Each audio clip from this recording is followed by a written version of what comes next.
Ready to dig into another tale from the Ticket Stub Diary. And this one, unfortunately, you're gonna have to take my word for it, because this is so faded, you really can't read it anymore. But this one is from September of 1983, and it was for Robert Plant and his very first solo tour after Led Zeppelin disbanded. And this was great because not only were you seeing Robert Plant on his first solo tour, but the drummer for this tour was Phil Collins.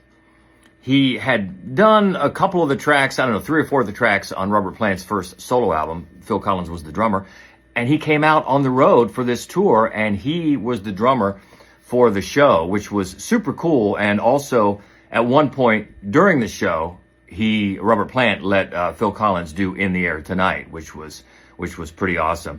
And then I remember for one of Robert Plant's solo hits, when he did the song "Big Log," the song really doesn't have a drum beat, but it starts on claps. So Phil Collins came out from behind the drum kit and went to the front of the stage and just started leading everyone in hand claps to start the song. But that was just one of the highlights. And I also remember this was just a couple of weeks before, number one, my birthday, and number two, before I started my freshman year at Ohio State. So a big time in my life. I was a little excited.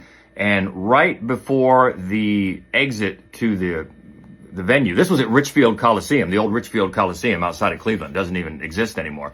But right before that exit, I got pulled over for speeding and got a speeding ticket. I think at the time that was my first speeding ticket ever. But it was worth it. It was a great show. It was Robert Plant on his first solo tour, Faded Ticket Stub, September of 1983 in Cleveland, Richfield. And that's another tale from the Ticket Stub Diary.